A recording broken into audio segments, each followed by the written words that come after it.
Nancy Mark, would you lead us in the Pledge of Allegiance, please? Yes, of course. I pledge allegiance to the flag of the United States of America and to the republic for which it stands, one nation, under God, indivisible, with liberty and justice for all. Thank you. All right, I need a motion to approve the agenda. I'll make a motion to approve the agenda for May 29th, 2024. Second. It's been moved and seconded. Any discussion? Yes. What's this other sheet that I got that said it's going to be at 7 o'clock tonight? I don't know what you're reading. I believe that's the Vermont Community Development Program stuff. That's on the agenda for the library. Oh, okay. All right. All in favor? Aye. Aye. All right. Yeah, it's gonna be right here. So now I need a motion to approve the minutes for May 13th, 2024. Make a motion to approve the meeting minutes from 5/13/24. Second. It's been moved and seconded to approve the minutes from May 13th, 2024. Any discussion? I have several. Go ahead. The first is on page 1 under citizens comments. It says see attached, but there's nothing attached. Okay, that's number 1. Now go down further. Oh, I'm sorry, Mary Lee, I'm sorry. I don't think our minute secretary's on, so I'm gonna have to take notes too. So what was that one? Okay, under citizens comments, it said, it was Katie's statement. It says see attached, but it's not attached. Right, she gave us a handout. Yeah, I know she gave us a handout. I think that's available on the Should be website, posted though. on the website. Okay. It was supposed to be posted on the website. Now, I'm really confused on the next. We got Melinda Quinn. And then we've got, what's the other lady's name? I'm confused as to, well, down 1, 2, 3 lines, 4 lines. It says asking the board to send a letter. Who?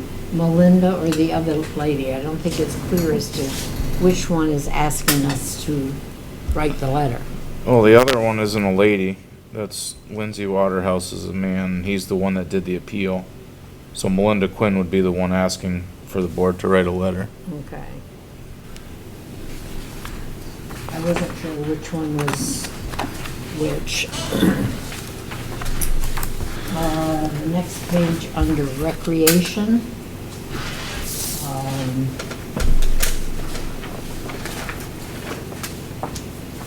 When we're talking about Dewey Field and the roof, I assume it's just the roof that needs repairs? And the next line it says there are volunteers with a labor skill. Would be good. It should be that they have the skills. I'm being picky, I know. Down to next one, appointment to the OCCUD.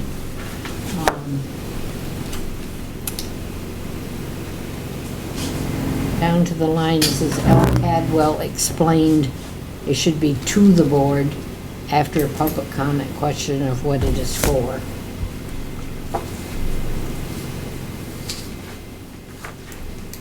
I'm taking over for Joe with his, okay, now request to cross-share the legal fees. One place it says it's 5,000. The other place it says it's 5,648 in that one paragraph. Well, I'm not going to speak to that. Nancy said that the unexpected cost was around $5,000. Around. She didn't actually say the actual number, but the documentation that was presented to us showed the cost of $5,648. So the minutes are actually accurate there. Okay.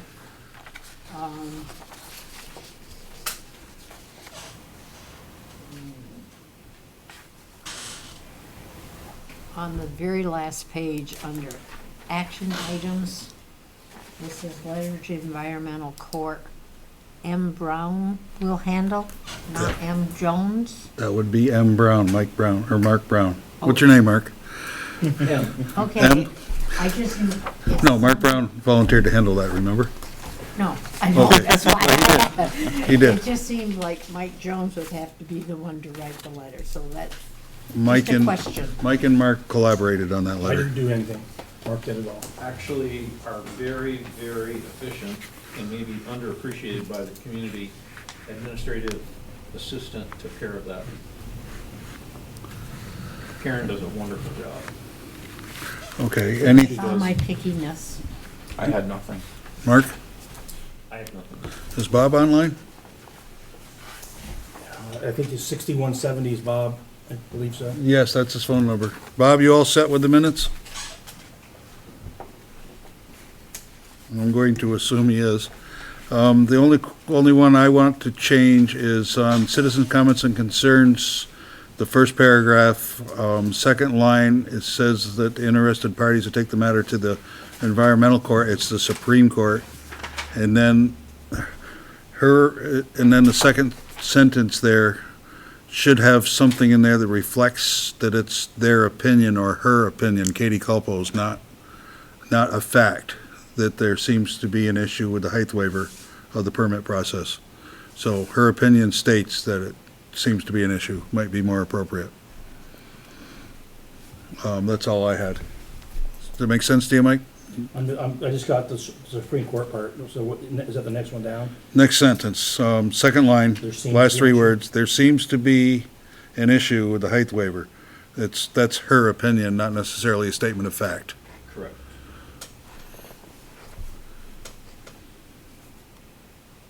Okay. Okay, anything else on the minutes? All in favor? Aye. Aye. Okay, citizens' comments, items not on the agenda. Oh, I can't look at that screen. I don't see any hands up online. Shut up, shut up. By the way, everyone put their cell phones on silent, I did. please. I cannot.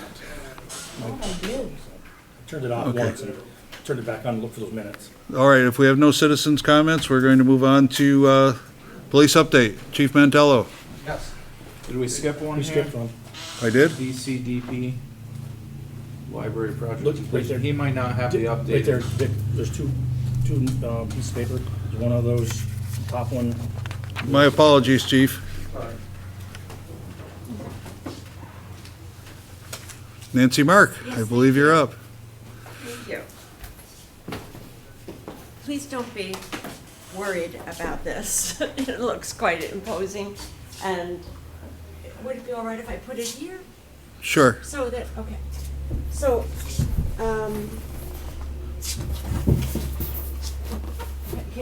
It's okay, we'll take it down when you're done. yes, you will.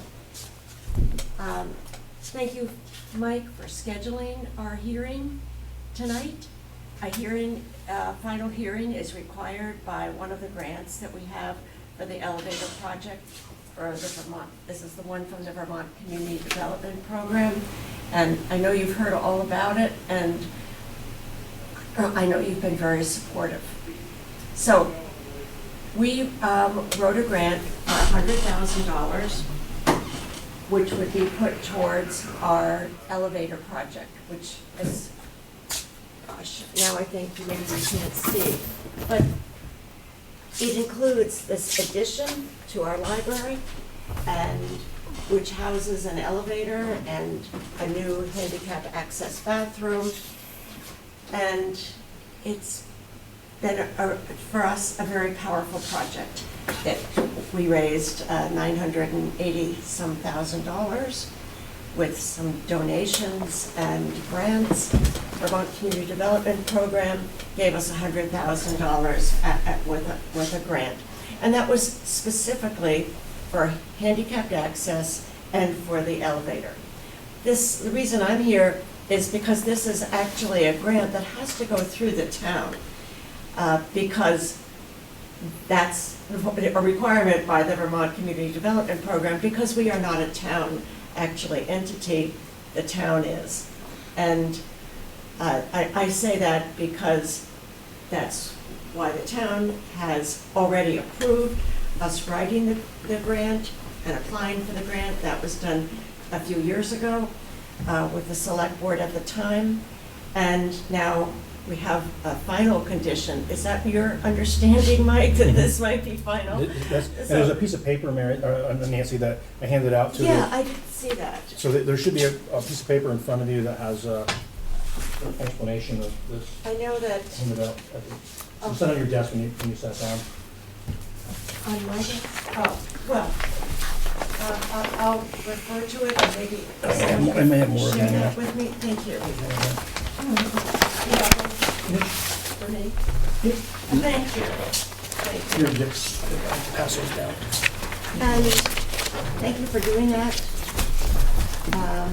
There are many requirements in all of the grants. Certainly with this one. Yes, to hold that up, thank you. So, if you can come on Saturday, you will see that this addition and elevator is complete. In fact, just today, we received the final permitting from the elevator company, Schindler Elevator, and as well as the Department of Department of Fire and Safety. So we are good to go. It was tempting to push it when I got there today, but we have to wait. So I'm here not this time to ask you for money, but just to ask you if you have any questions or comments about the project. That's the purpose of this particular meeting. What are the hours on Saturday for your unveiling? Yes. Ribbon cutting? The unveiling's good. 12 to 1. No, pardon me, 1 to 3. 1 to 3. o'clock. Yeah. I thought it was 10 o'clock. Nope. 1 o'clock? 1 to 3. Yes. And we'd love to have you. I will there. try, but we have there's a family thing going on I first. know it's a really busy time of year. I too have a family event at the end of the day. Well, it's a committal so. I understand, and just come anytime, Dick, all of you, whenever you can. So that's the purpose of this meeting, to just ask you if you have any questions or comments about this project. I want to acknowledge that as this goes to the town, Mike has been very helpful. He's had to approve all of our reports and submit data, and I thank you for that. I know it's been a lot, and you'll probably be glad when this is all finished. Well, it's I'll always, be glad because you have it, that's why I'll be glad. I know, I know. and we were happy to help. I mean, Thank I you. didn't do much, but No, thank you, thank you. We're very excited. This will, as you can see, there's an addition to the rear of the library. This is the first time ever that anybody with handicap condition could enter the main floor of the library. Because I think you all know there's these very formidable front steps. I see people struggling up them, and I know there are people that just can't come because of them. But now they can come to the rear of the library, and they can come into the new entrance with the new lobby and the new elevator and go right up to the main floor. Well, Mary gave me a tour of it, and it's beautiful. Thank you. You know, it's just one of those projects that looks like everything came out exactly the way it was supposed to. Nicely done. I know that you worked very hard on it, and the community's gonna appreciate that for a long, long, long time. Thank you. It's certainly been a team effort. Current board members, past board members have all, shown their support and help with this. There's also the paving So I know, until tomorrow they're gonna put down the base coat The for base paving coat? and on the walkway. And then they'll come back and put the top coat on in the beginning of June. But at least it won't be a mud pit for that day. And I replied to your email, can people walk? Oh, yeah, yeah. Oh, that's great. And drive on it. And drive on it? Oh, that's great. So this included handicapped access parking spaces and also a handicapped, accessible walkway around the rear, so people can come in, park in the back of the library, and then come into the path and come into the elevator. Okay, thank you, Nancy. Anything else from the board? No, not me. Bravo. Congratulations. Well done, well done. Thank you. Thank you for the opportunity to talk about If you could put that board on one of the back tables so that people could look at it. Sure. Some of Would you the, like a hand with it? I can do it, but thank you. unless you want to take that with you. Well, I don't want to interfere. No, I was thinking the other table back there, Nancy. Thank you.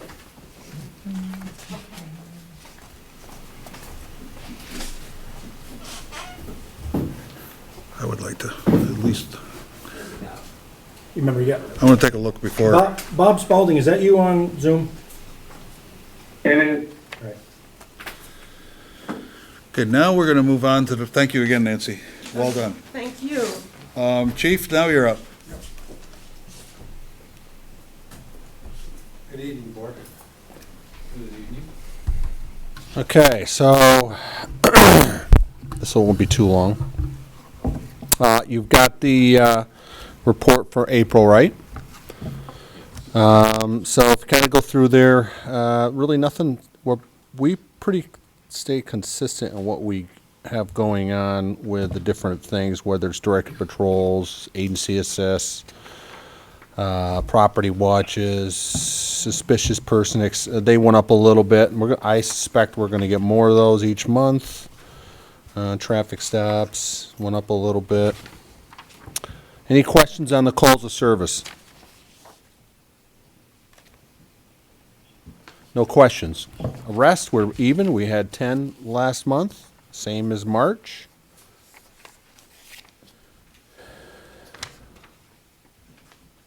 Nothing stands out there. Any questions on those? Suspicious persons, that's up quite a bit. Yeah, so you're back to the calls of service.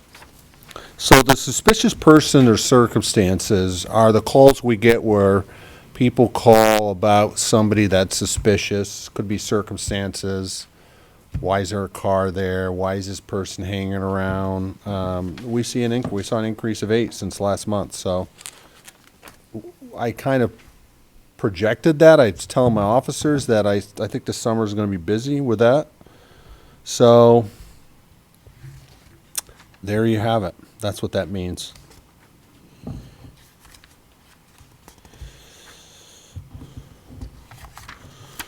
Okay, traffic violations. You can see we wrote a little bit more than March. As the weather gets more, there's more campaigns going on, so you're going to see a bigger increase probably next month when you go over May, because we've had several campaigns in the last couple of weeks, whether it's distracted driving campaigns or obviously the Memorial Day weekend campaigns. I know Monday they were out in force both on I-4 and Route 30.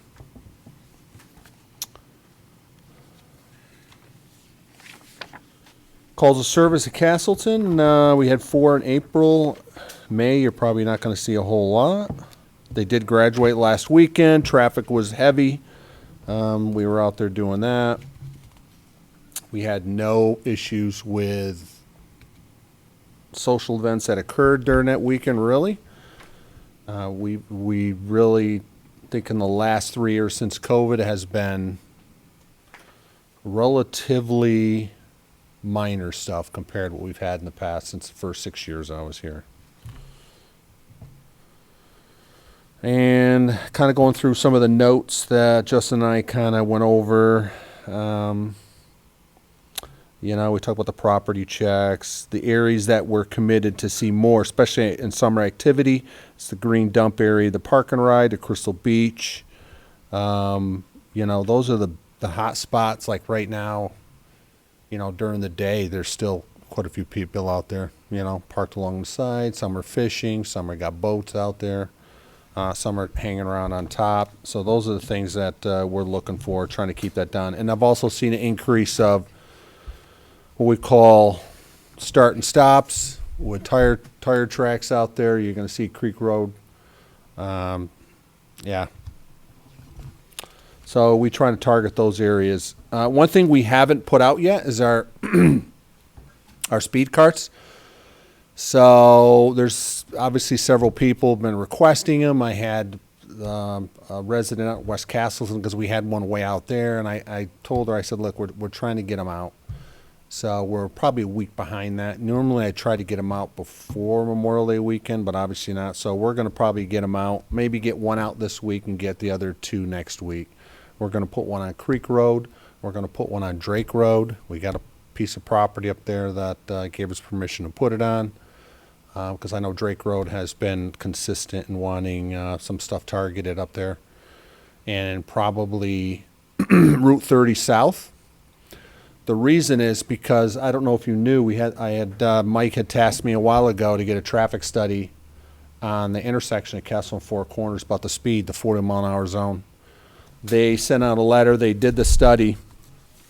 They emailed me, then they sent a letter that they recommend. First thing, they recommend that the speed limit drop that 40 zone to 35. So their recommendations are going to go to the Vermont Traffic Committee on June 12th at 1:30. And they'll make that decision. I suspect they're going to okay it because we did have a fatal last summer up there. Or, yeah. Or was it in the fall? It was last Maybe summer. it was toward the end of the summer. And I still believe because of that going 30 south, that lip that comes up, there's a real blind spot there. And if you're going to take a left, going south on 30, taking a left, whether it's the mobile, whether it's Route 4A going east, you got to make a decision. You can't hesitate there in that intersection because someone going 40 coming up over there, they're right on you. I don't know if you've all experienced that and seen that. It's a little dead spot there. So I was happy with that. Thanks for saying that. Yep. Thank you. So hopefully we'll get that going. They'll have to change the signs and everything. So hopefully by the end of June, we hope to see those changes occur.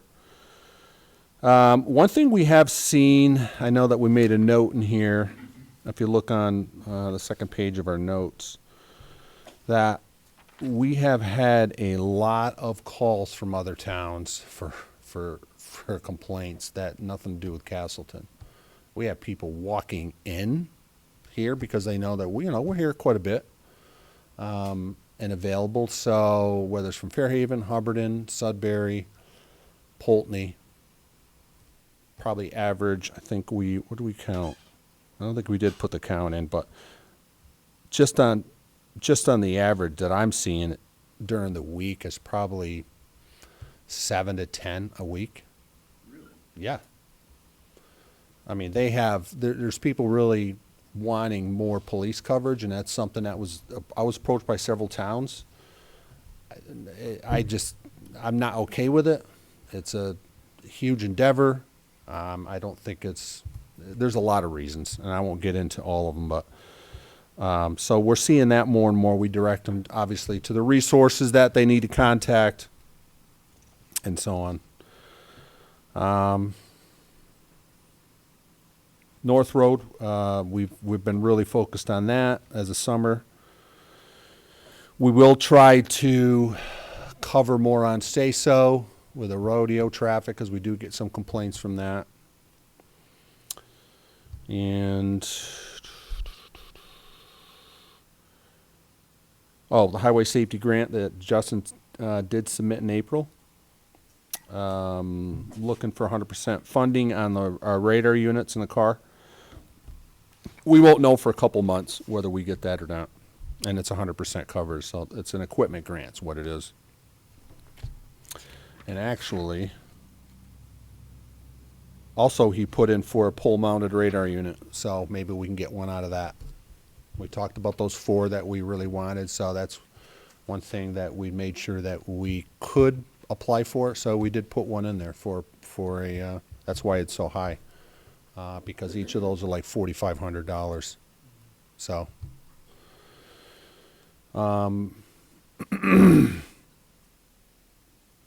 Obviously, the last page, and I'm really excited that and thankful for the officers had to pick up the slack, because Naj actually, Officer Abbas graduates from the academy on Friday. So you get him back? He's got to go to, he's got guard duty, he's got his summer AT starting literally that weekend, going right to middle of June, so. But, that's just the way it is. And I told him I'm proud of him, so we're going to go up there Friday, 3 of us are. I will have the town covered, don't worry. There will be somebody working here. But that's where we'll be, probably till early afternoon. Make sure you give him a hearty well done from us, too. Yes. Yeah, should we send him a letter? Well, no, what I'd like to do is when he gets back, is to bring him in a meeting here. I know some of you probably don't know who he is. Some of you may have met him.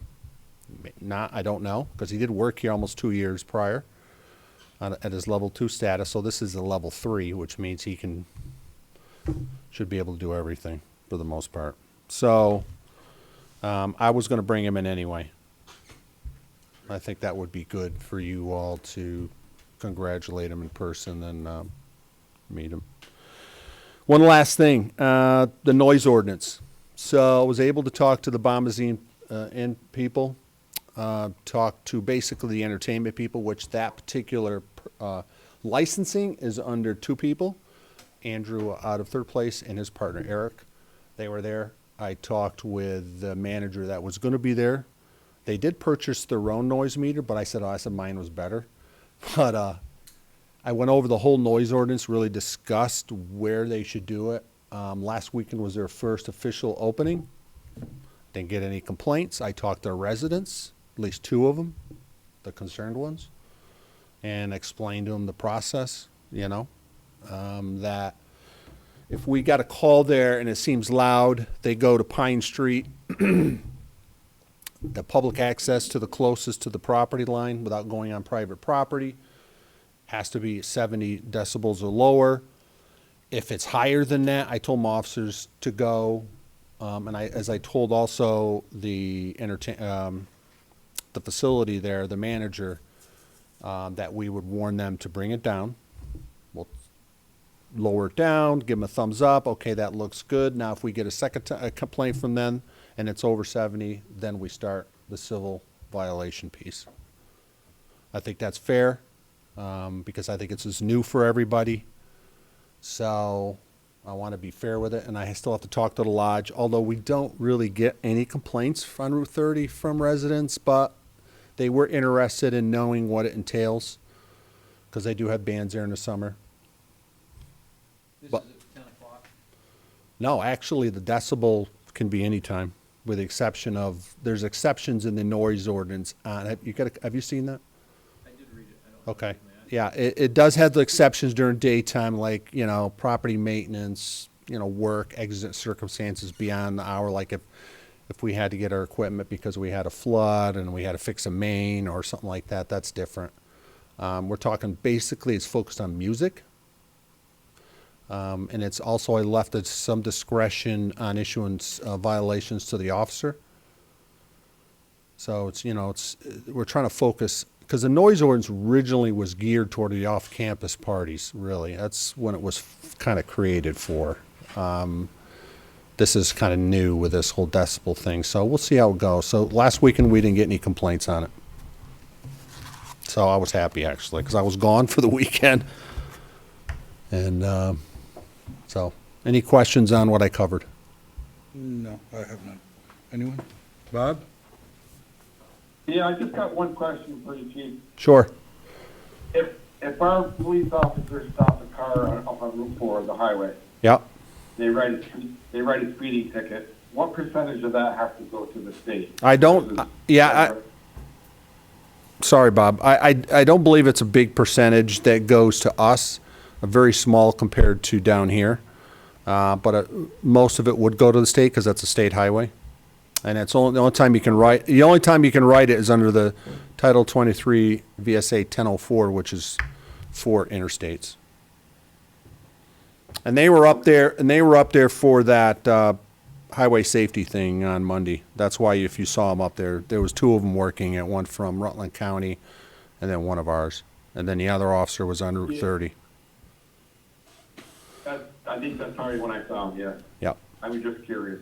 Yeah, we don't try to make a huge habit of it, but we cover accidents up there, so we know the areas where they do speed, and it's very selective. We've really increased the stuff on North Road. We've increased, I mean, they've been on Main Street most of the year. I did have an officer actually write one ticket up on Drake Road recently, like about 2 weeks ago, and they were a resident. So that's one thing that we always have found out, that when people complain about a particular speed in their road, and I'm not trying to be super judgmental here, but 80% of the speeds that are over are usually the residents. Oh, wow, okay. Yeah. Thank you, Chief. Yep. But hopefully we'll set that up there, and we'll see what happens. Hopefully they'll like it up there. Sure. All right. Anything else? I'm all set. I'm good. All right. Thank you very much, Board. Thank you, Chief. Chief, in the packet was your vehicle use policy. Oh, yeah, I didn't cover that. That was really, I was gonna go over that more, well, actually, for June 3rd, I kinda was hoping that to go on the same, but I redid that. If you look it over, if you have questions, let me know. I basically went over, took a few things out, changed some of the terminology to make it more specific to the police department. If you have any questions on it. It didn't change content-wise, there's some semantical stuff on sentence structure and I changed. I did have one question on that. Yes, sir. I thought when we spoke that you weren't concerned about out-of-state, but here it limits 15-mile radius in-state. Is that correct? Yeah, correct. But I put it in there that they can't go out of state. That what? That they can't. Correct. I thought when we spoke last time that out-of-state was okay if it was still in that. Well, I don't remember that saying that was okayed by everybody. I could be wrong. That's why, Yeah, I was under the impression that you wanted anybody that was on call within that 15-mile radius to take a car home. okay, I can make that change. I wasn't 100%, so that's why I left that in there. That's my recollection as well. Okay, then I'll make that change. And the implementation dates and stuff will have to be changed too. Yep. All right, thank you. Thanks for bringing that up, Mark. And the only other thing that I saw that we talked about that wasn't here was bringing the car back if they didn't have to work the next day. Yeah, I thought I put it in there that, in the second page in there on the time frame, that they bring it in by 9 o'clock unless it was okayed for them to hang on to bring it the next shift. Was really, I know when he left here, that was okayed if they were gonna do it. Yeah, I didn't see it in here. Maybe I thought I put it in there. I don't have it in front of me, so I really can't look at it. Let's put this on the agenda to ratify the next time you come Yeah. to your monthly report. Yes. Whichever day that is, Mike. And then we should all be prepared to discuss this with the chief in Yep. advance so we can have a final version we can all do this individually. Yes, And then you can have a final version you can present to us, and absolutely. hopefully we Okay, can ratify it at that point. yep. June 10th. June 10th it is. So, Mike, can I ask you, as you're taking notes, can you make notes on the things they had mentioned? And I'll just get that copy from you. So if there's anything else in between, you can reach out. Okay, thank you. Thank you, Chief. Thank you, chief.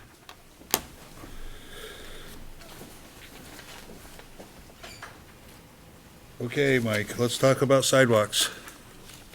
Excuse me, would it be possible to ask you, the two of you, a question, so I know what to do with the trifold? Would you mind?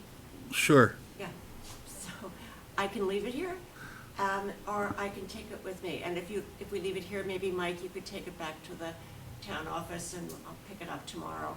Whatever you think is best. I just want to, Yeah, I'm leaving tomorrow for out of state, but I can bring it tonight and drop it off over there. sure, that sounds good. Yeah, I would just kind of like to have a chance to look at it. That's 'cause I great. could, I you know. hope you do. Thank you, I appreciate that. And I don't know if you got a Mike, good look at it you're either. taking minutes, right, for I- the, as our community development I am, program, yep. we need those. Thank All you right. very much. Thank you. I'll leave you to all of your. Mark, where did you find the question about the in-state, out-of-state? Page 3, number 3.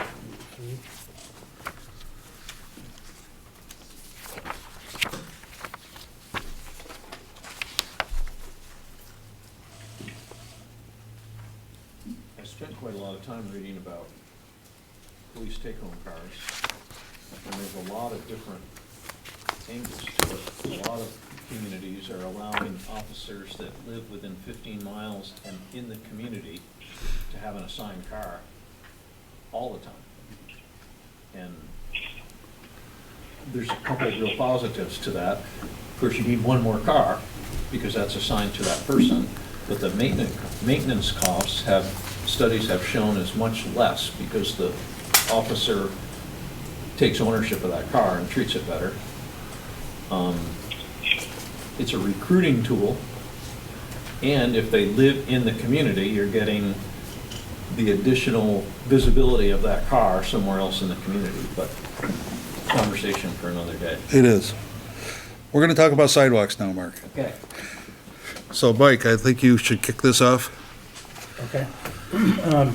So the sidewalk bids for the Parsons Hills project, so it goes from Castleton Corners to Parsons Hills, was held. There was 2 bidders, and you should have a letter in your packet that talks about the amounts that the bids came in at.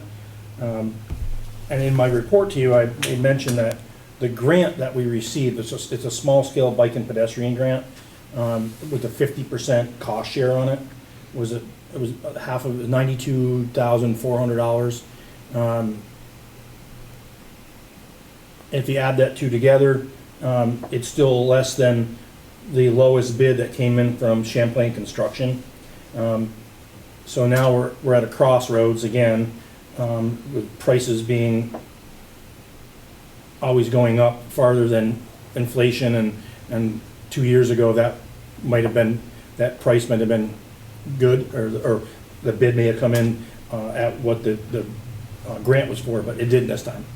So now if the select board wants to move forward with this project, there's only a couple options at this point. I think there's one, hopefully it's a throwaway, that would be do nothing. 2 is to fund the shortfall for this project using our internal sidewalk funds, which would steal money away from the village project when that comes to fruition. So just to let you know, it would steal, it's like $68,000, I put it in my report. And then the last thing is we do it on our own. And I visited the town of Pittsford and talked to their town manager and their highway folks, and they put asphalt down. They paved it. And it's becoming more, according to Tim Rice at Wilk Paving, it's becoming more and more popular because it's less out-of-pocket cost, and the frequency of it being resurfaced is greater than concrete. But when you weigh it all out, and they're finding that to resurface it is pretty cost-effective, and if it's done correctly on a good base, it'll last for quite a long time. So that could be another alternative for the town, is we don't use the grant, And that $92,400 that we were going to use out of our own funds anyway, could be considered for putting down asphalt. And Tim Rice is gonna be in town tomorrow, I believe, and Jeff's on there, but he texted me earlier today, and he would give us a cost estimate of what it would cost to pave that section. It'd be the only section in town that's not concrete to date. The one on South Street is currently asphalt and it's falling apart. That's part of a small-scale bike and pedestrian grant. It's another 50% match. I would recommend that we did use concrete on that one because it will tie into the sidewalks on Main Street, which would be concrete as well.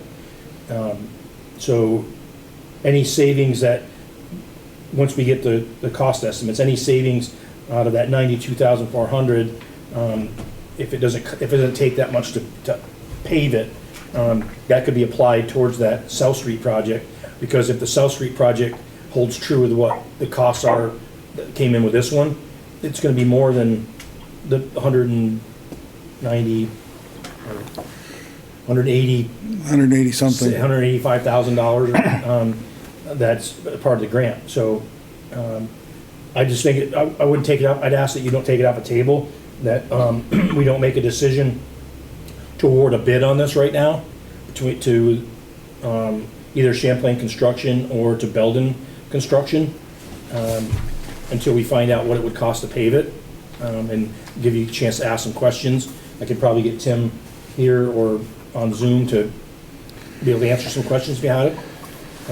And I also want to point out that Champlain Construction didn't submit a full bid packet, so technically their bid packet was not complete, so we could reject it if you wanted to anyway.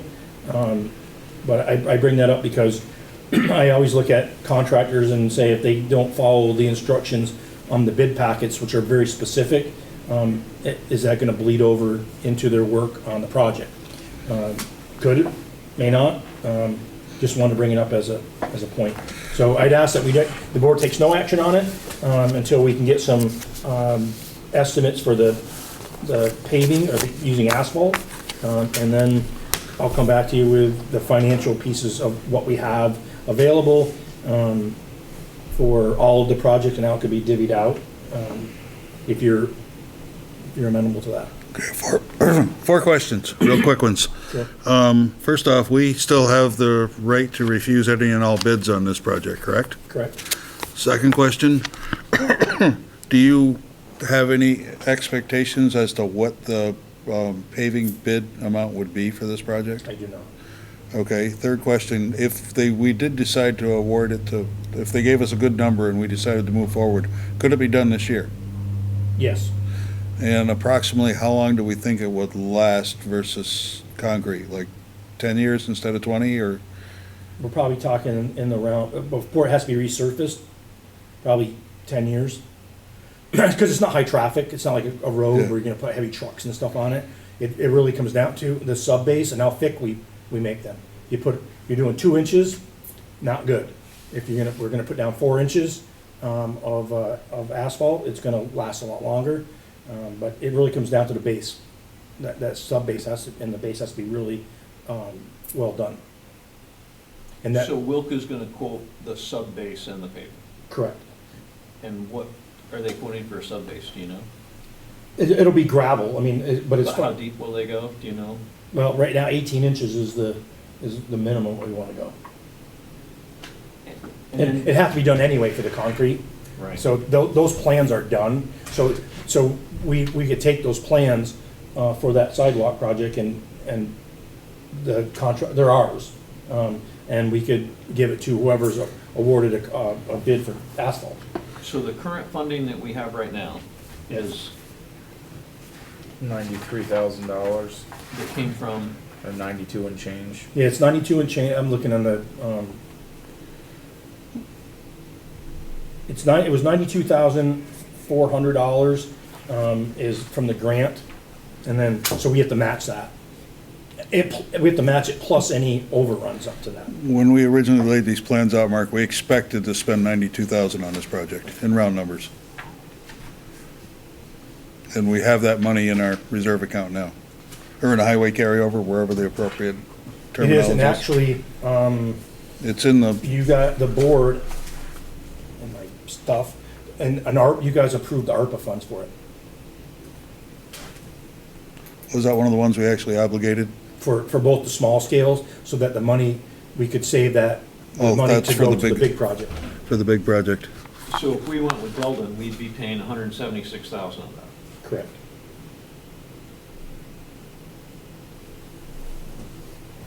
And I think I spelled it out in the report. I'm inclined to go with, short term, to go with the town manager's recommendation that we wait to see what Wilk has to offer. And it would appear roughly that about 80,000 of that is concrete.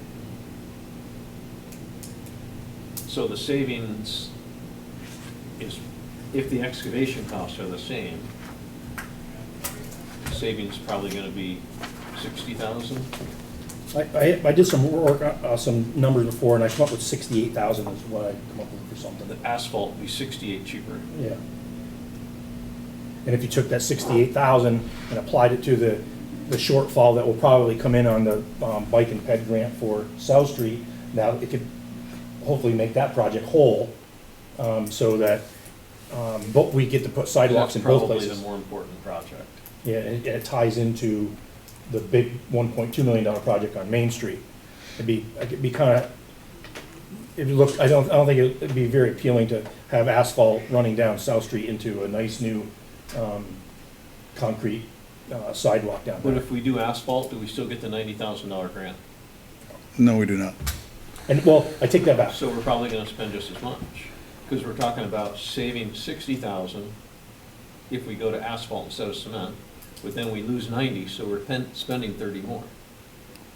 I don't think we're gonna spend 90, is what I'm saying. I don't think if we paid for out of our pocket for that Parsons Hills, I don't think it's gonna be that much. If we did what now? If we use asphalt down there, it's not gonna be $90,000. Okay, I was just trying Those, to, from those the things bids are, we have, yeah, those are, I'm those trying are, to sub out the cost, back out the cost of the Yeah. concrete, you know, I get it. And which those are those numbers are so inflated, big. that if Wilkes come in and, or a company, I shouldn't say Wilkes, because there's no promises to anybody, but if a company come in and, were to prep the ground and use asphalt, it's gonna be less cost than all that put together. Let's Okay, get a well, bid we'll on the wait and see, asphalt right? then, just Yeah. so we have an idea Yeah. of what we're looking at. Right, but they're gonna be doing the same base work.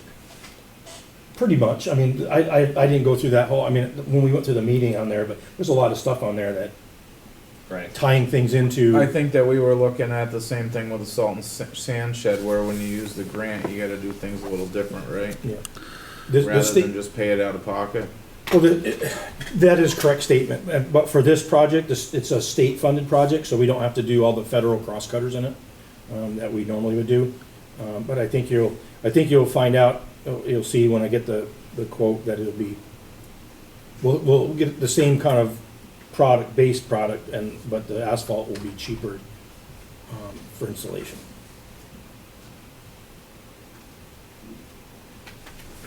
I'm a little skeptical, but if they do the base, I guess it should work well. Well, I hopefully I can, get all the information so you can make an informed decision on it. We're not obligated right now to make, an award to either one of those companies at this point. Because it does say in the contract that if the town doesn't want to do it and it's not affordable, or money's an issue, then we don't have to go with that. I don't want to keep them strung along for, 2 months, because Yeah, they gotta work. they got work, and we also want it done by October anyway. So you think you'll have something from Wilk? He's gonna be here tomorrow, so I imagine probably by early next week, I'll have something so I can bring it back before the board. So the meeting on the 10th, we should be able to discuss it. I'll have it to you ahead of time, so you have some more time to look at it then. I'll probably get by email, and I can forward stuff like that, and you can digest it. That's within before the packet. And these two bids came in from Belden and Champlain recently, Yeah, it was last week. so it's not gonna be more than 20 or 30 days. So that should be a reasonable length of time to give them an answer. And I have reached out to Fuss and O'Neill today, talked to Brian Burdish about, I said, can the grant, because it's state, it's not federal, be used for asphalt? And there is some nuances there, but he's looking, he's gonna get the answer for him. That'd make a huge difference. Yeah. But it's, And gut feeling, right off the bat was probably not, but it doesn't hurt to ask. can you get from Will what other towns maybe they've done sidewalks on? Yep. And maybe reach out and just see what their experience is? We did with With that. Pittsford, we went up and saw the ones in Pittsford. How long has it been since theirs were done? A couple years. But they got some along Route 7 that V-Trans, when they plowed, tore the hell out of them. So ours are, if V-Trans hits these, Yeah, they're way out. somebody fell asleep, because they're way off the road. Well, I really do want to see something get done there. I'd love to not have to dodge some of the patrons from Parsons Hill that go up to the Four Corners. Yeah. You've probably seen it, Mark. And sometimes in the dark. There was people that used to ride in the road with handicap accessibility devices, and they no longer do that, but people still walk in the road. So if I'm hearing correctly, then I will get the stuff from Wilkes and get it to you, and on the 10th have some more information to you for decision making. Please do so. All right, we're gonna move on to, let's talk about gravel crushing. All right, I'm going to make the opening statement, and if you wouldn't mind, I got Jeff on to discuss what happened just recently, because my information's older than his. So we did get a visit from Hunter Excavating, and they visited the pit. We wandered around, and they made statements such as, material here is got clay in it, and then we looked at both sides, the east and west side of the pit, and so we said, well, let's go to the west side, closer to the highway garage, and look at that, and they came back and said they didn't think we'd get 5,000 yards out of it. But since I talked to them, and Jeff was there at the time, he has spoken with them, so if you don't mind, I'd like Jeff to may refute or rebut what Hunter said. Jeff, do you have anything to add? Yes, how y'all doing? We're fine. Good. I went up to the pit today with Mike Smith. He dug some of the test areas that they would like, they wanted dug closer to the garage. Mike and I looked at them. It's not a great area, but he said, let me show you something. So we went back over to where they said it was no good. He dug several more pits. That there's no clay in there. Maybe globs here and there, but I mean, he's down 10 feet, 11 feet as far as he could reach with a bucket. The inconvenience for Hunter, I believe, is that they'll have to move the crusher. So the gravy is essentially gone. So it's going to require a little more work. I spoke with Stuart from Hunter. He will be here next week to meet with Mike and I I guess he can revise his statement. So from there, it's another 5,000 yards, I believe, that they're scheduled to crush.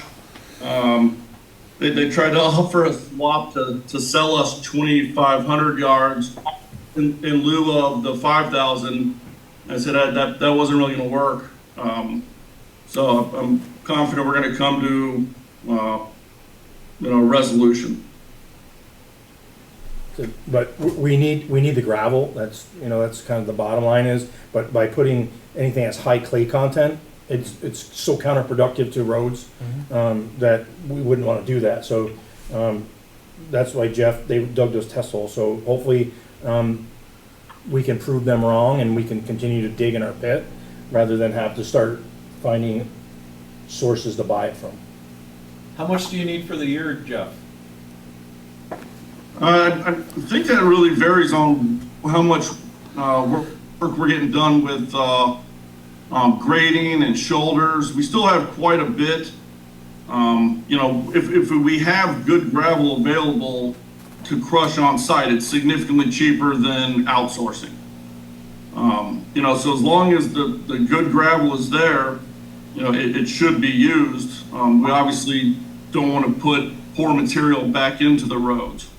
You know, but as long as it's, you know, and it might be one of those where they have to be monitored, like the line stripers, the crack sealing, the pavers, and, you know, I just got to go out and spend some time and make sure that they're doing what they're supposed to be doing.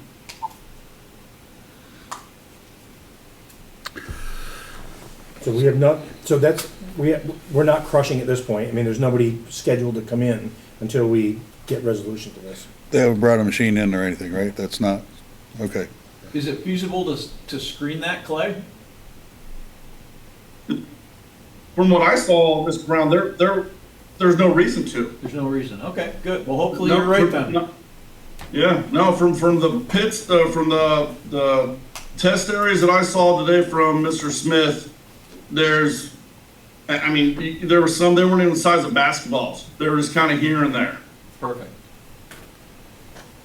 So maybe creating another bench is a viable option long-term up there in the pit? Yeah, possibly, you know, eventually you're running into that solar field. Yeah, Which wasn't, that's not ideal, but there's definitely at least another crushing. You might be able to bench it down towards the transfer station and kind of work your way back. There is he showed me a layer of hard pack. That's the clay and stone kind of all, you know, melded together.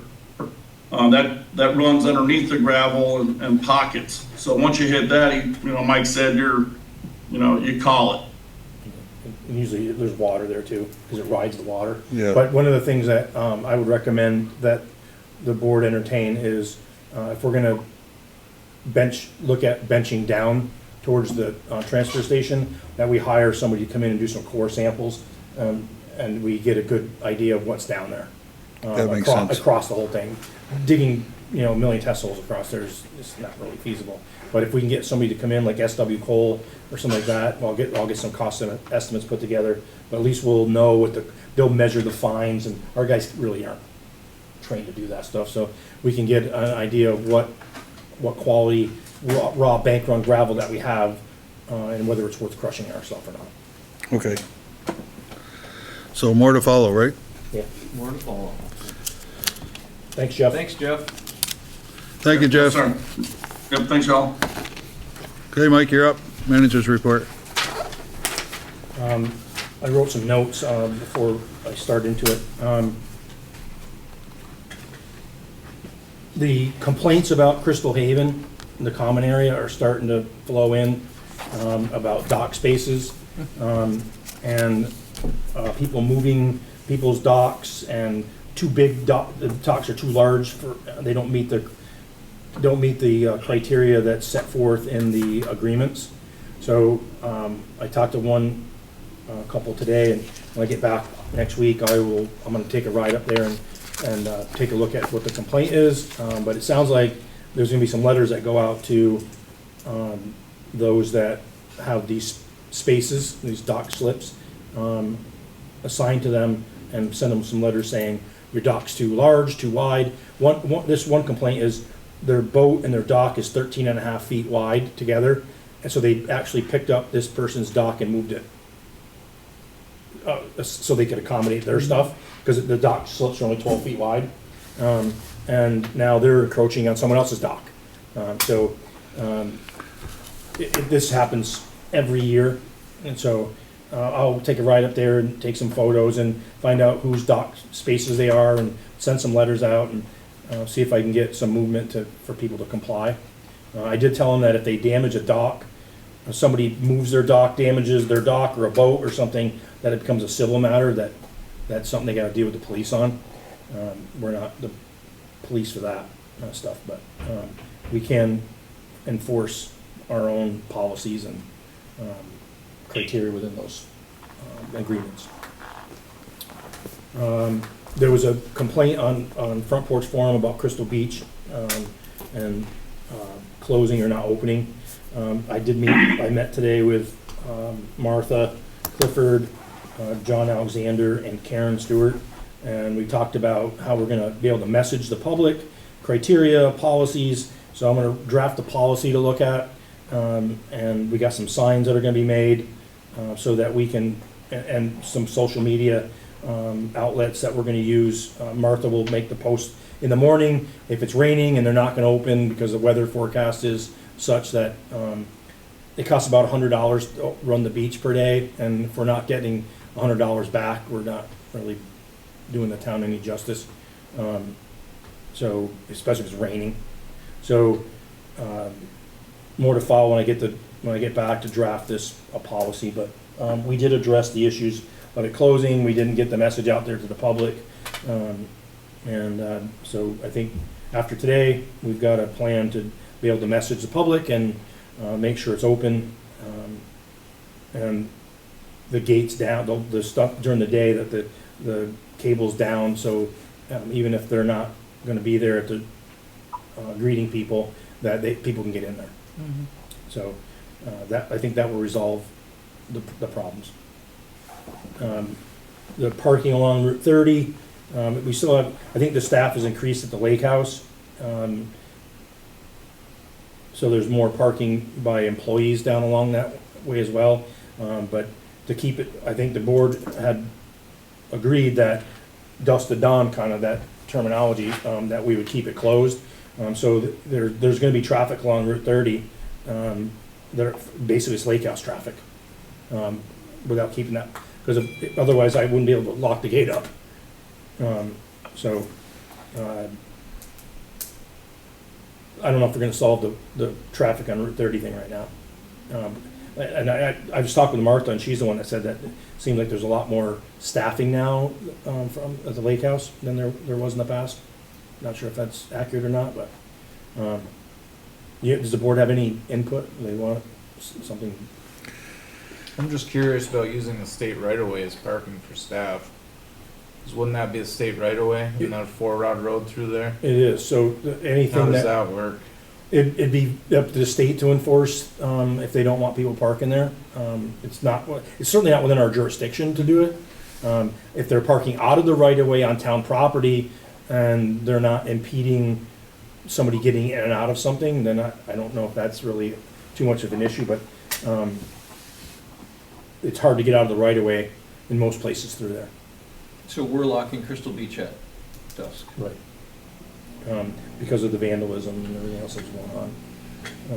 But if the beach is not gonna open on its normal time, they will make sure that the gate is down at our normal operating time, that dawn comes around. So people, if they wanna go swim in the rain, the signs, we're ordering 2 more of the release from liability or waivers, so that people, our insurance company said, as long as it's posted there, you don't have to hand them a piece of paper or tell them, swim at your own risk, and the bathrooms won't be open, they're gonna have to use a porta potty, those type of things. But at least it's during daylight hours. So, Can I comment? Just a minute, wait till Mike's done, but yes. so I think that, what we can enforce, we should enforce, and make sure we're covering our bases, but, anything that's above and beyond that, I mean, we could certainly bring it to the state police attention, but I'm not sure what to do about it. I was just curious, that was my only question. And I don't know if they're actually parked illegally or legally now, when they're off on the other side of the fog line, off pavement. They may be legally parked, we don't know. Yeah, I don't know. If the state police goes up through there and they don't like it, they'll put the little pink thing on their car, or, Okay, Helen? I'm just, that whole staff thing, it's kind of curious to me, because most of the staff is parked directly across the road from my house every day. I don't know where it came from, Helen, A long time ago, I think back when Brad owned it, the staff always had a sticker that went in their car window, so you knew who was staff parking down there. not that it makes any difference, I guess, but it would at least tell you whether it's staff or whether it's patrons. Yeah, they were paying for a while to have the privilege of parking. I know that, yeah. And then, that stopped, and now we're at a point where we're trying to lock it at night, so to stop the vandalism. So if they had to be in there, it's gonna be locked anyway, and be shut up. They're gonna be there all night. Yep. Yeah. Last week, there was somebody parked all night on the road. Let's see,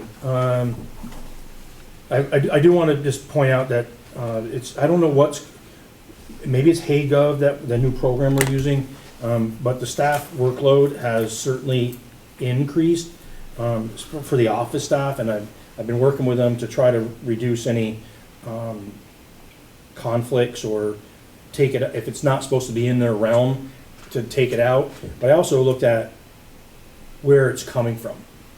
And it's primarily rec and the transfer station. So Christine, as her job description is written, is she's the secretary to the tax collector, and she deals with water and sewer collections, and she takes care of the money bag for the transfer station and getting that ready. And now she takes on this HeyGov and payments, and I'm finding that the staff is not all so, but the transfer station staff and Christine are putting more hours in, and I don't like staff using overtime. I don't think for the most part, there's never a call for it, but it seems to be lately that it's an increased workload. So I'm working with them, and I am thankful that they're working together as a team to try to solve some of this stuff and put this stuff where it needs to go. But this is my thought, and I think it's within my purview, but I never try to hide anything from the select board.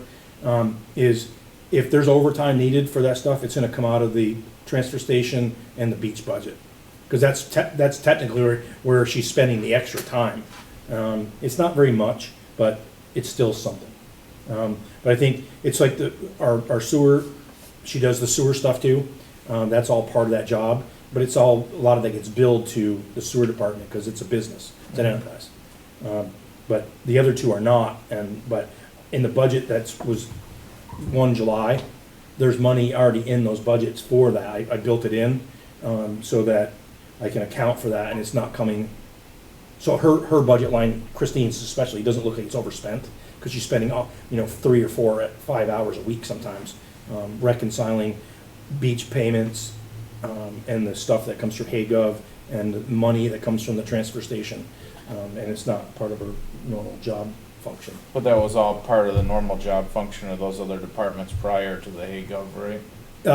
Everything, HeyGov wasn't, but Yeah, but the stuff that's being done. yeah, the bag, somebody always prepared the bag for the transfer station, that kind of stuff. But this now payments through HeyGov and the remits, it's a great system for some and not for others, staff wise. And but she's the one that has to assign the general ledger codes when she's processing it, and it's just taking more time.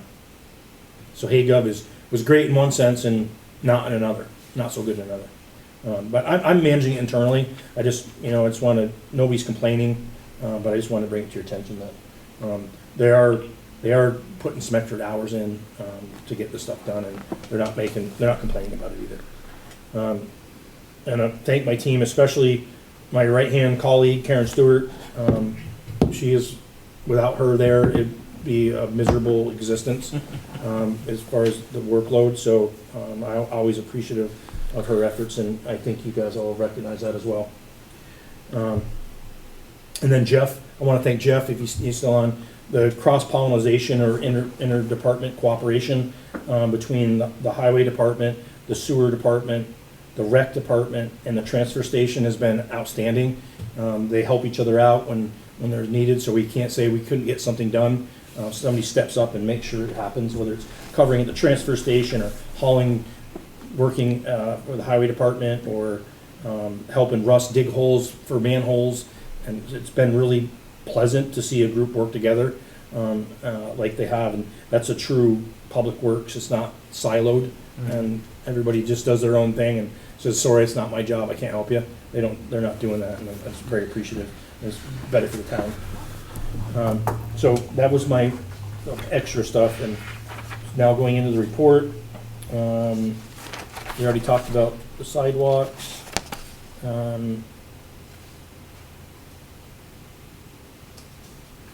Stormwater, the salt and sand shed, so now we're moving into that. I visited Pittsburgh with Jeff, and we looked at theirs and talked about how they do business. They don't store all of their materials in one shed.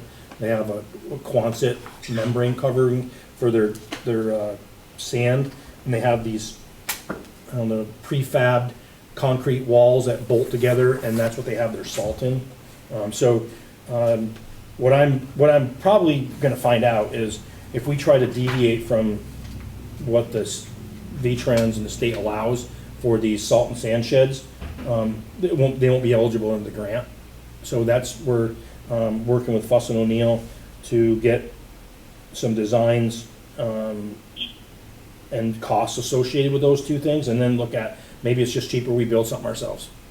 I mean, it sucks that it's taken this long, but no one in their right mind, I think that something would cost $800,000 to put some salt and sand in, at least in my opinion. But the costs have increased over the last few years, so more to follow. But we are, now that Fuss and O'Neill's on board, I'm working with them to come up with some alternatives. They're helping me deal with V-Trans and what's acceptable, what's not acceptable, as far as designs. How big was that building? 100 by 160.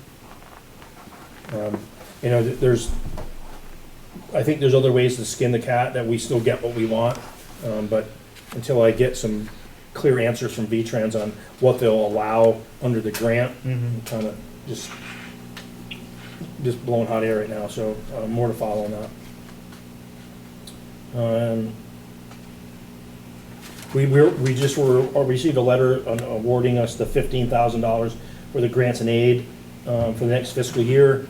So that's something that Jeff will be looking at, he and I work together to figure out what's the best use of that money for those non-compliant segments that are hydrologically connected. So that's I just want to let you know we were awarded it. I found out we weren't awarded either. We actually had 3 applications for Better Roads grants submitted. One of them never made it to them because it's 34 megabytes, and the state server will kick back anything greater than 30. So the one that is a gimme every year is the one that wasn't accepted, and the Class D and the Class C, which are the large structure ones, they were not, and I had a whole explanation of why, how they do it. I think I shared that with the select or the board members via email, and they just said one of them was a good one of them's mediocre. It's because it was missing some photos, and it wasn't that the photos weren't there; they just never got sent. So that was on us, not on V-Trans. But that was the one for Stables Loop. But I did reach out to Hillary Solomon about that one, and because the complaints about the sediment that goes into Lake Bombazine through Sucker Brook or via Sucker Brook, it's coming from upstream somewhere. And Hillary did an exhaustive search one time, and Jim Leamy went up there, and they couldn't find where the source was. Well, the photos I saw, like maybe that from Stables Loop area, I'm like, maybe this is part of the problem. So Hillary said that she would look at it as maybe a grant opportunity for her or one other program, the LWAP, that we could get some money through them to do this as well. Our group is doing phosphorus testing for Hillary up through that area. Great. Because if that's the whole thing, is if it's a phosphorus, if it reduces the amount of the phosphorus load going into the lake, that's what her grants look for. So I hope you guys, I hope you do and you don't find a lot of phosphorus up there, so that we could actually get some grants maybe to mitigate it.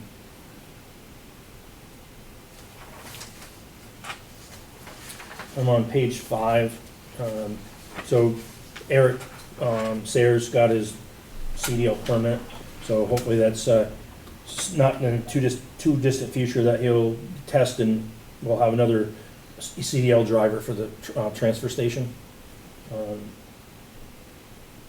And then above it, sorry, I'm still on page 5.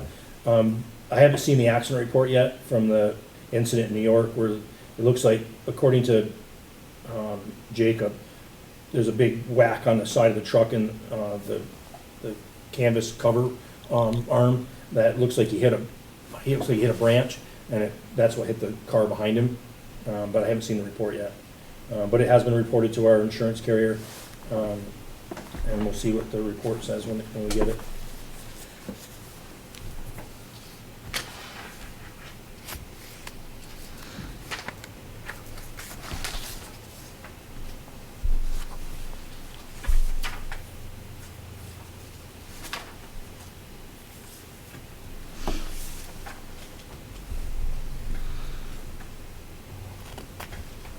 If anybody asked why, I'm on page 9, under the equipment section. Why Fairhaven was in town helping the highway department, that was the library prep. And on Tuesday morning, we had 2 tandems that were down, had a hydraulic problem that started over at the pit in Clarendon. But while our mechanic was working on that stuff, Jeff still needed to move material to get that library prepped, so he enlisted the help of Fairhaven. So if anybody asked why Fairhaven trucks were here, we helped them the week prior, so it's just... That's what mutual aid is for, right? Yeah, so, but in case somebody asks. I'm still on 9, the vehicle replacement. I was working on that today to update the fire department, highway department, police department, and the paving, so you have it for your packets on Friday. So you'll see there was some substantial changes on some of that stuff to try to Cheaper? more palatable as far as like phasing it in, Yeah. so that it's like a $75,000 increment per year. So that we rather don't than- get assaulted when we walk out of here? Yeah, exactly. There'll be no gunfire, hopefully. I'm on page 11, just the action needed. So the Friends of Rec, this is about that turkey trot. We dealt with a league. Andy actually talked to one of the passive members there. And so it looks like for this year, they're gonna sign the waiver forms, and they'll be working under the town to do the turkey trot. If somebody tries to sue them as Friends of Rec, they're on their own kind of thing, but as far as what they're doing for us, they're gonna be covered. And then they're gonna look at getting their own policy for the future. And they're working, we had meetings with them about the route and the police and coverage and stuff like that. So we're working that out. But that's the turkey trot on Thanksgiving morning is what they're shooting for. That's a 5K, right? Yes. No change, I'm on page 12, no change, again, ask the select board to consider some money for the fields, that's in that ARPA spreadsheet. John's still working the T-ball field. We found out we don't need permits behind there, it's not a wetlands according to Zapata Courage. So they've been using some of the fill that came from the village school parking lot, or I mean, sort of library parking lot, and using it down there.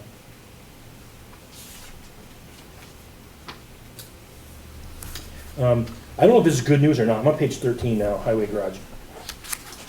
I got a call from Rutland Regional Planning Commission asking for my name and confirm on the CMS.gov stuff, and that's what federal dollars come through. So I don't know if it's really good news or not, but I'm hoping it is. And I'll just leave it at that, because I don't know any more than that. But it just seems weird they're calling me, asking me if out of the blue. So maybe the village school met some criteria that the MERP money would help pay for some, the energy efficiency upgrades.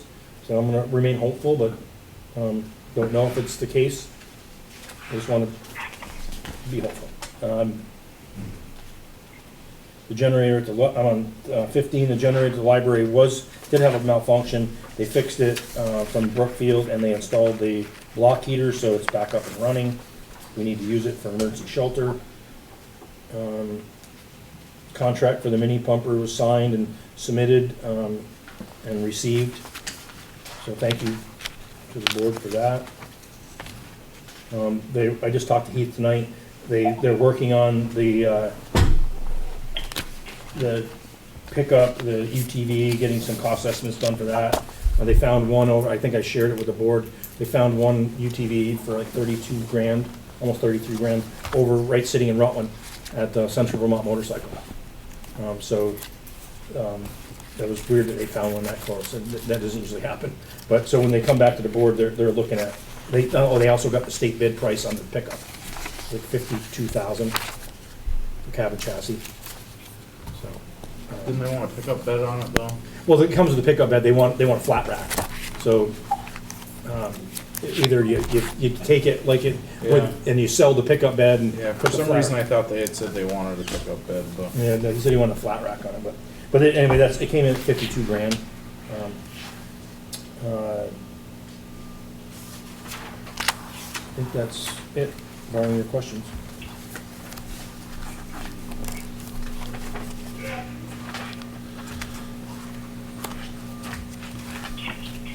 If anybody wants to go up with me on Tuesday, look at docks, let me know, I'll pick you up.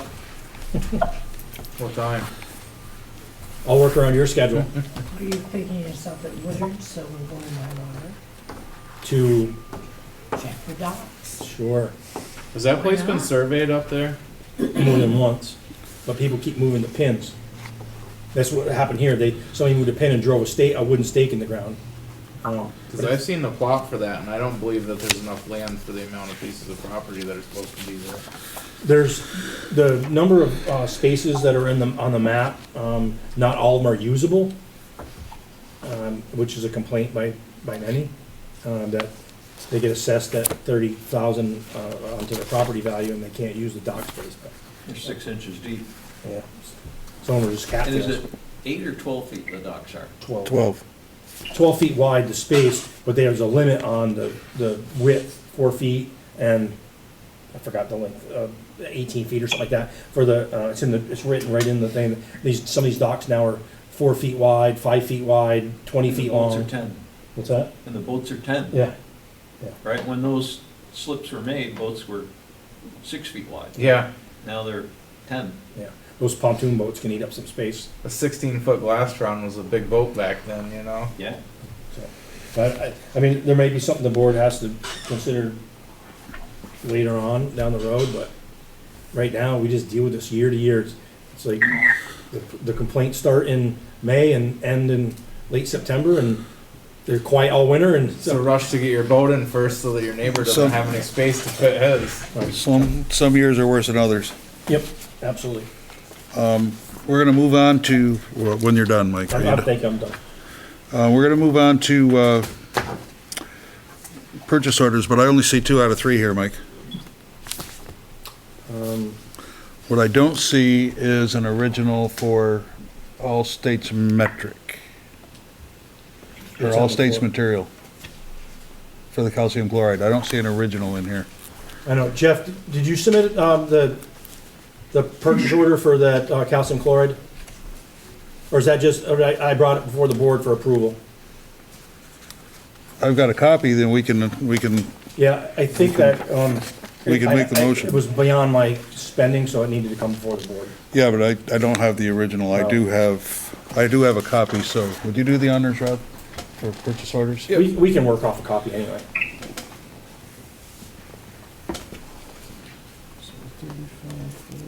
So we have 2. There's a total of 3 purchase orders. The one that you don't have, I just Fuss and found, O'Neill I don't yeah, have in my. I just found a whole stack of originals for Fuss and O'Neill in this folder. Okay, So that's, all right. one we actually authorized the town manager to proceed with a couple of weeks ago. Okay. I have- So, like to make a motion to approve purchase order 052102 to All States Material Mhm. for $3,540. I'll second. For calcium chloride. That's for calcium chloride. So it's moved and seconded to approve PO 052102. Any discussion? All in favor? Yes. Oh, hold it, Dick, hold it. Bob? I'm Is listening. that dollar amount right? It's, 3,540. No, it's 13,000, I believe, isn't it? Maybe, I no, think that's no, you multiply it out. 13,000. That'd be really expensive calcium chloride. yes, I don't know if Jeff's still on, but, It does say 3,540. yeah, it must be 3540. 3,540. any more? You good, Bob? I'm good. I am now. All in favor? Aye. Aye. Aye. Make a motion to approve purchase order 052272 for McGee Office Products for $2,154.41 for copies billing from 4/8 to 5/8/2024. Second. It's been moved and seconded to approve that purchase order. Any discussion? Mike? I just want to make a point that Joe Carmel brought this up to me, that we paid almost $2,100 for colored copies. And so I put out a memo to the staff that, be very selective on what we're printing in color, because that's for a month. And so the staff has all acknowledged it, and I think they were trying to blame it on the assessors, the reappraisals, but I found out they did it in black and white, so I guess that didn't work. They tried. So, yeah, but I just asked the staff to be more cognizant of what we're doing, because that's a lot of money.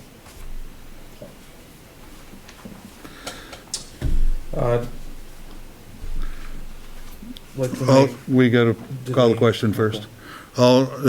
Any more discussion? All in favor on PO 052272? Aye. Aye. Aye. Aye. Like to make a motion to approve purchase order 052269 to Fuss and O'Neill for the sum of $65,625.46 for the design and construction of the town and salt and sand shed. They're the municipal project manager for it. I'll second.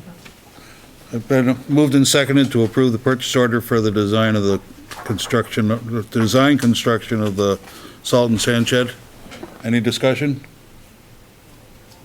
Other than I'm gonna recuse my vote because I don't have that in front of me. I don't either. Nobody did. I found I had 5 copies of that in the red folder when I pulled it out. Is there a note on it too, probably? Copies for Mary Lee, Bob, Mark, Rob, and it said there's already one in my envelope, which I did not have. Oh, so. I So, will but take there are the blame. 5 copies there. I take the blame for it. Penny did tell me that she put those in there, and I forgot that she didn't. Well, I can also tell you that we discussed this 2 meetings ago, or last meeting, and we authorized the town manager to move forward with this. So, The contract was signed. the contract has been signed. So, what's your pleasure, board? Aye. I'm gonna call the question. All in favor of approving this purchase order, say, or signify by saying aye? Aye. Aye. Opposed? I'm gonna still recuse myself. Understood. So motion passes 4 to 4-0, with 1 recusal.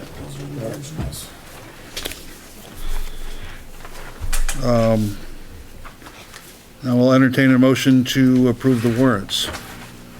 I'll make a motion to approve warrant number 0523 in the amount of $47,963.09. And warrant number 0527 in the amount of 982.91. Warrant number 0516P in the amount of $19,379.82. And warrant number 0523P in the amount of $19,414.43. I have a motion, do I have a second? I'll second it. Any discussion on the warrants? All in favor? Aye. Aye. Aye. Mr. Chairman, can I ask a question on, who seconded the purchase orders? Rob, I have Rob as made the motion. I did, Mary Lee did 3 out of 3, I believe. yes. Okay, thank you. I'm gonna send them your way tonight, Rob. Yeah. There's only 4.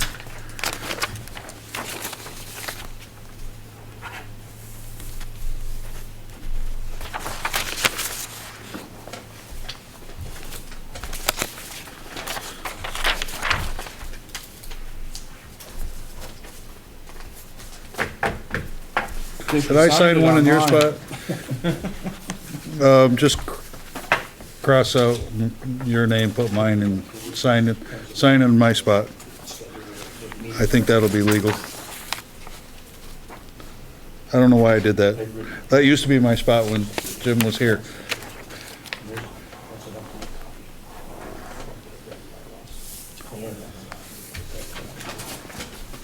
You know, it's cold in here. It is cold in here. It's my heart, sorry. What I'm handing out is a copy of the meeting schedule, just I updated that, and a copy of the Rec Commission bylaws that were scheduled to be back on the docket on the 10th of June. This is, I gave you a copy last meeting, but Martha, they made some tweaks to it. I think I made mention of that. And Bob, I'm gonna put those in your mailbox. Okay, thanks, Wayne.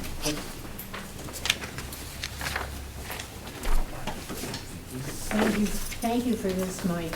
You're welcome. I put something in and then I'd have to cross it off, and then it got to the point I didn't know what was in and it was crossed off.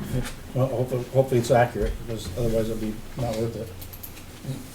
And I used some color, see that color on there, so hopefully it was $2,000 worth. Yeah, that little yellow song.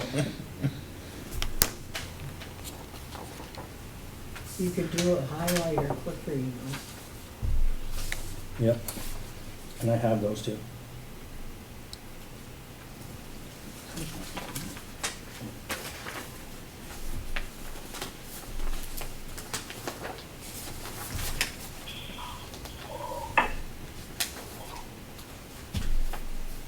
Mr. Chairman, for the meeting on the 3rd, let me hand you guys out the current copies of the vehicle reserves, or the reserve amounts, and the carryovers and all that, on the ARPA page.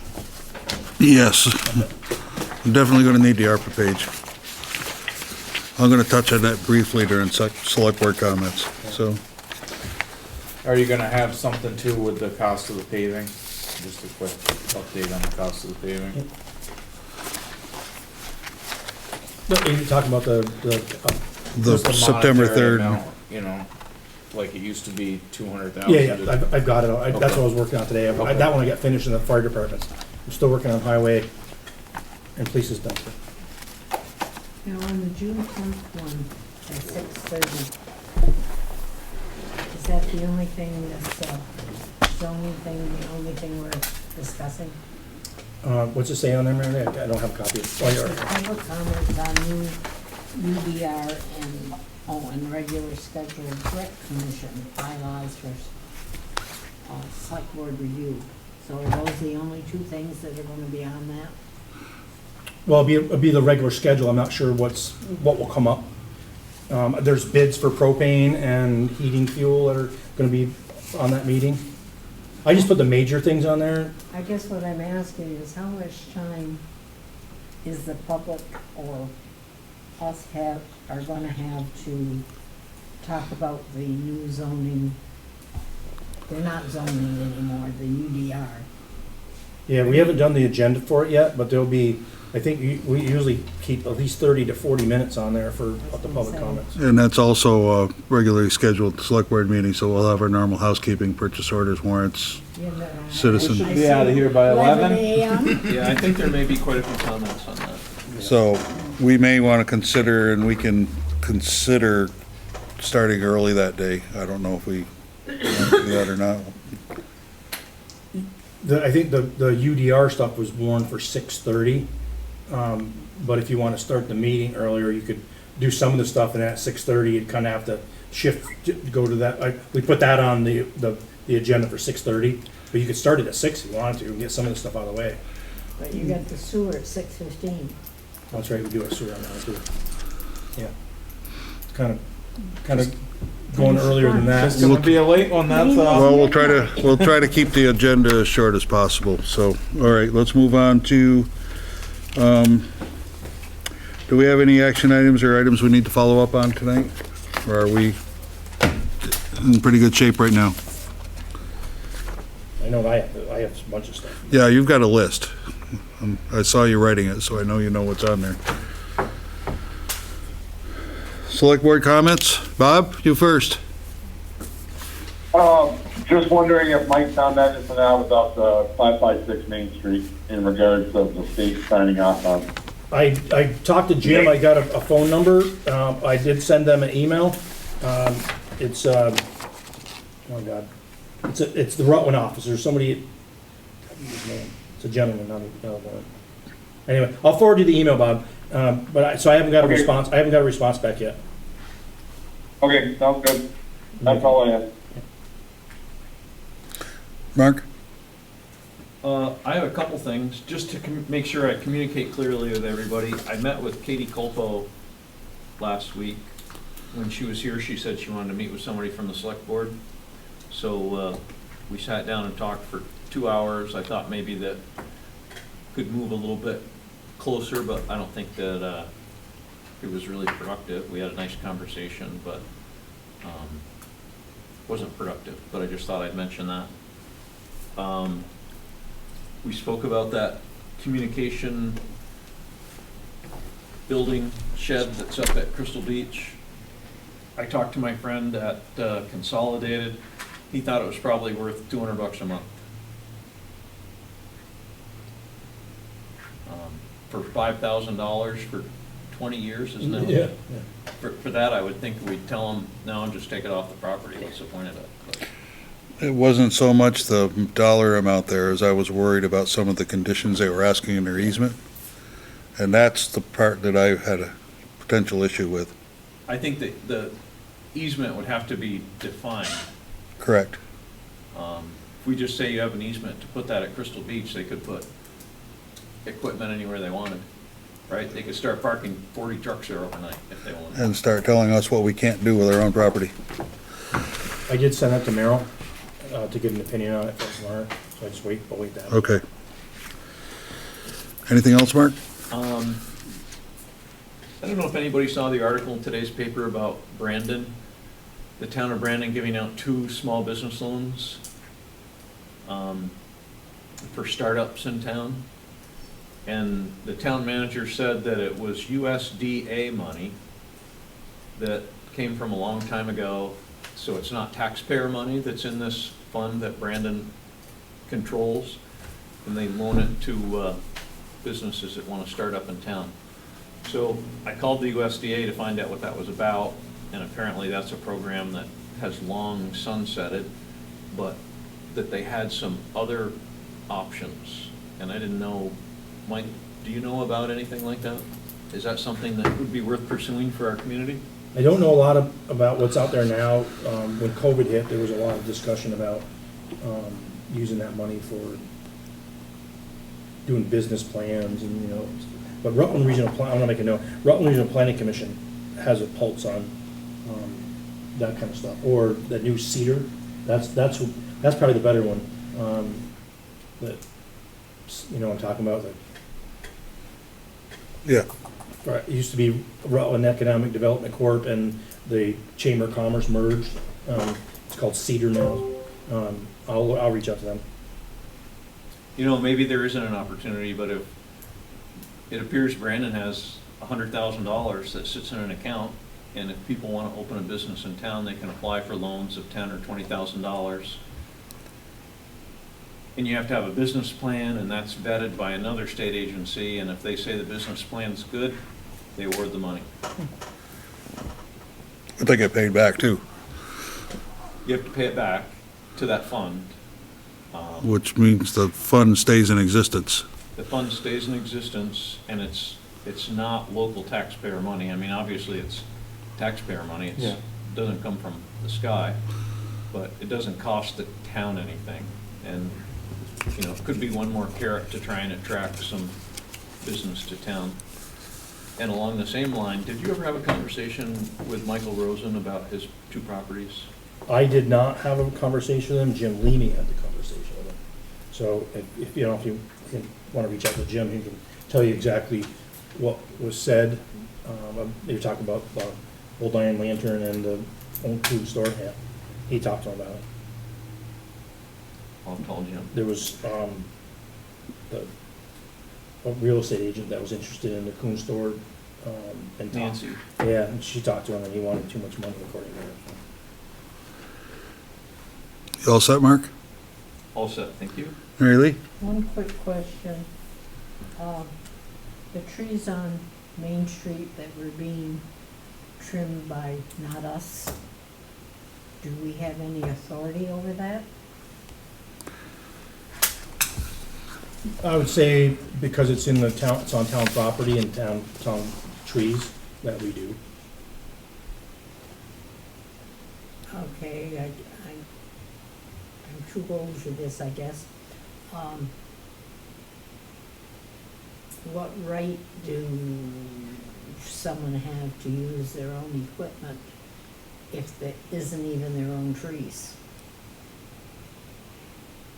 You know, if they're town trees, shouldn't something be done if someone decides to trim them? But if they're their trees and they decide to, it's, you know, a little bit different. Yeah, Scott, our tree warden, came back and talked to me about that after he made his comment here. And I asked him, I said, is there anything specific you want done? Were you asking anything specific? And he said, no, I just wanted to bring it to their attention that somebody's taken it upon themselves to do it. And I'm like, well, what if they damage a tree? Are they gonna pay for that tree? You know, so they really shouldn't be doing it, and it'd probably me not being confrontational with someone, but have a conversation saying, you know, cease and desist, that it's not your responsibility. If you have a problem with it, get a hold of tree warden, and he'll come down and address it with you and figure it out. We got that new bucket coming, that new thing for the loader, so it's not like we can't reach it at some point. What would be the liability to us if a branch came down and hit somebody walking by? I don't know. I think that if he was doing it on his own and it wasn't part of the town's, you know, we didn't sanction it, that we wouldn't have any liability in it. It'd be like if somebody went onto your place and you were lopping a tree down on Depot Terrace and it fell down on someone's car, and the town, even if it's in the right of way, the town is not gonna come after us, it's gonna come after you. I can't believe he was up there with a chainsaw that close to was that 7,700 volts through there? 7,200 there, yeah. Yeah, the power line runs right through them trees. I, Wake you up. He did a neat enough job of trimming it up, but, well, I wouldn't have done that. Yeah, but it's always, it's the adage of, you know, no good deed goes unpunished, and if you did something that killed the tree, hurt the tree, or, you know, made a mess of something, we're gonna all look at it for a while, because it's gonna be a mess, but you shouldn't be doing it. well, it was all done with good intent, whether it was the appropriate action or not. There was no malicious intent there at all. I mean, typically, the work in that area, like the pavers and the mulch and stuff, usually the property owner will come to me and say, I wanna do this, you have a problem with it. You know, it was Third Place wanted to do some stuff, and John wanted to do some stuff, and like, no problem, you know, they usually ask. So this is kind of like one of those out of the blue shockers, and didn't expect it to happen, I guess. Anything else, Mary Lee? No. Rob? I don't have anything this week, too. I just want to mention to the public and to the board again, that next week on June 3rd, we're going to have a special select board meeting. And the main focus of that meeting will be capital financial planning. Specifically vehicle replacement schedules for highway, police, and the fire department. And also the paving that's, the costs have gone up significantly, and we need to figure out a way to try to fund that without sticker shock to the taxpayers. I mean, we got to take care of the infrastructure, but we also got to try to make it affordable.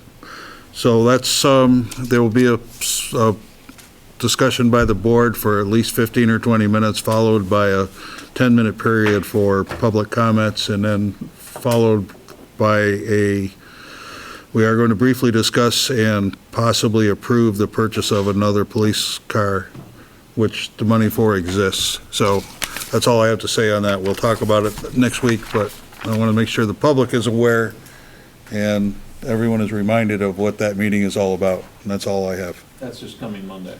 This coming Monday.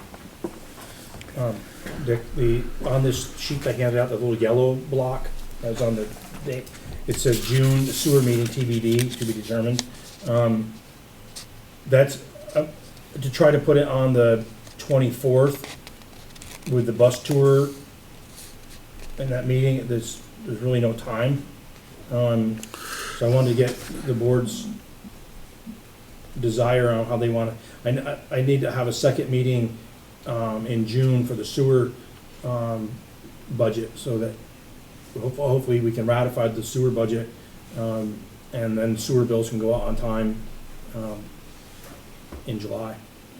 And that has to be done before the end of the fiscal year, correct? It doesn't have to be, but we've done it in the past where it's bled into July, but then it pushes the dates all around for getting the bills out and everything else. So it's really best that it's done before the end of the fiscal year, because it's unlike the town budget. The sewer budget is for the year starting July 1st is done right at the end of the fiscal year. How long do you think this is gonna last? I mean, Yeah, well, the first one's it'll be presented to you earlier in the month, on the June 10th. I'll provide the draft, and give some time for discussion, hopefully there, and then bring back to the second meeting. But usually the sewer budget doesn't take very long, because it's pretty cut and dry. The rates are gonna be established after the sewer budget is approved, but I always give the board what the estimated sewer rate would be based on the budget that's presented. And now we got the $2.5 million loan payment that's gonna start 1 year after substantial completion, so that will be factored in. I've already done, the work's already done, and I've already met with Russ. I gotta meet with him again, but to talk to him about the big projects that we know of that are coming up, like repairs, that kind of stuff. So the sewer budget's usually pretty tame as compared to the full town operating budget. do you wanna put it on the 17th, so we can say, gee, we've been every single Monday in June? I'd rather not do that. Typically, the sewer budget only takes 5 or 10 minutes. If everyone receives a draft on the 10th and they have a chance to digest it, ask Mike questions, to ratify or approve the sewer budget shouldn't take more than 5 or 10 minutes. Do you agree with that, Mike? Yeah, I mean, because I think that it's so cut and dry for most of it. Wages, once you approve the AFSCME contract, that's gonna establish wages, so those are not really in question. So I don't see it, I think it would take like probably 15 minutes or less. Can you do it in between the bus tour and the regular meeting? The bus tour is going until 6:45. If we're able to get back on time, and we're not late getting back at 6:45, we could probably fit it in between 6:45 and 7. Let's plan on that, and if we have to start the select board meeting 5 or 10 minutes late, then that's what we do. We haven't warned it yet, so if you really wanted me to, I could warn it for 7:15 anyway. No, warn it for 7, Okay. because that way if we get done on time, we can continue on, but, because otherwise, if we warn the select board meeting for 7:15 and we're done at 7 with the sewer, we have to sit there for 15 minutes because we can't legally start the meeting until the time it's been warned. Okay, We can't start early, but we can start late if we need to. all right. Not my first choice, but not anybody's first choice. I like it better than the 17th. I agree. So the 24th at 6:45. I love you all Yes. dearly, but not that much. You guys got it. All right, I have no more select board concerns, so if everyone's set, we'll move on to, we need a executive session for contracts. If someone would care to make a motion? I make a motion going to executive session relative to contracts to include the board and the town manager. Do I have a second? Second. It's been moved and seconded to go into executive session for contracts. All in favor? Aye. Aye. Can we try down